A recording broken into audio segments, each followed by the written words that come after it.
for me to be here. My name is Sonia Manzano. You might know me as Maria from Sesame Street.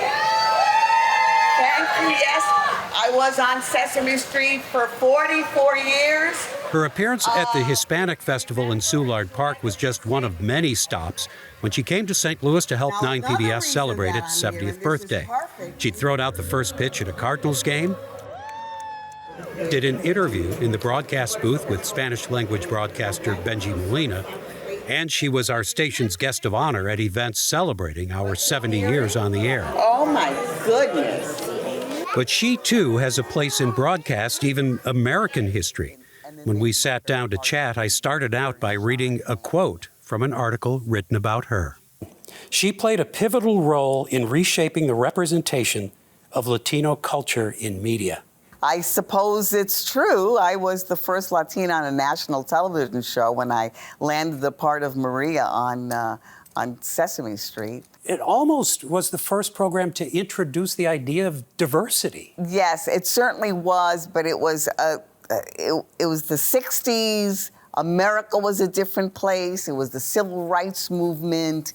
It really it was because of all of those things happening in society that Sesame Street happened. And at that time, you did not see people of color on television at all. And I know this because I watched so much television as a little girl. It was all around you, but it was not on TV. No, not on TV, and not in books. There were no children's books that reflected a diverse society either. I really understand the importance of having diverse images on television. I know the power that an image can have.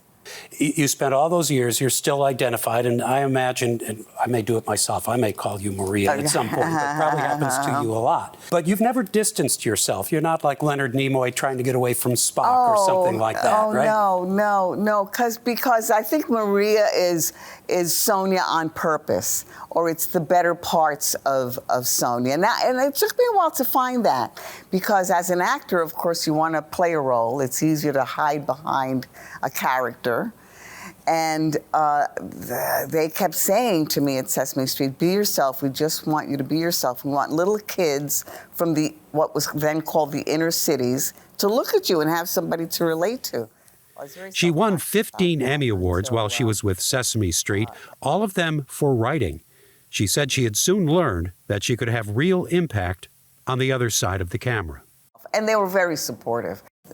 Dulcie Singer, the executive producer of Sesame Street at that time, handed me a book about this thick, which was the curriculum. Yeah, it wasn't simply a matter of coming up with a good scene.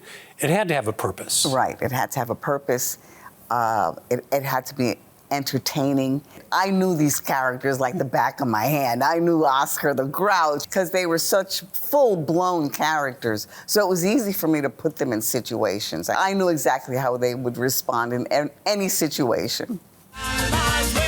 While her Sesame Street fans are all grown up now, she is reaching a new generation of kids with the Fred Rogers Productions program, Alma's Way, which she helped create and serves as one of the executive producers. Oh my goodness! Hi, Alma, how are you? Developing another children's show was not on her to-do list. But Linda Saminsky at PBS Kids asked me to, and she said, we want it to be a Latin family. Okay, I have no problem with that. And I made the girl from the South Bronx, from a real place that I was from. But the mission of the show was left up to me. I learned from Sesame Street, look around and see what the needs of American children are.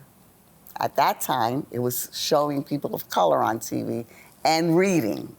So I looked around now and I saw that so many kids are overwhelmed by being tested and having to memorize information, and they can't grow at their own pace. They have to learn something at the exact moment as their peers. And a lot of kids who can't do that or can't speak English begin to think that they're dumb. And so I thought, well, this is the mission of Alma's Way. Let kids know that everybody has a brain and everybody has the opportunity to use it and put two and two together as they will. A lot of times people have said, I want kids to see kids like them on TV. But I often thought it's also important for kids who don't look like them to see kids on TV. Yes. Of different ethnic groups, different colors, different backgrounds. So I think people like to see people who are not like them, but nobody wants to get hit over the head with that information. They appreciate that the show is about thinking in the realm of all of these diverse people. So you're doing Alma's Way, you're doing some acting and voice work, you're writing books, children's books, young adult books. Why don't you take a break? Is it you can't stop? I can't stop. And I try to stop, and then I get bored right away. I try to not do anything, and I simply can't help it. It's a disease, I tell you. but we're all benefiting. Oh, something. thank you. That's very nice. So of you. I want to thank you for all the work you've done, the work you. you're still doing, and the work you will continue to do. Thank you Sonia so Manzano, much. thank you. Appreciate it. Adios. Adios.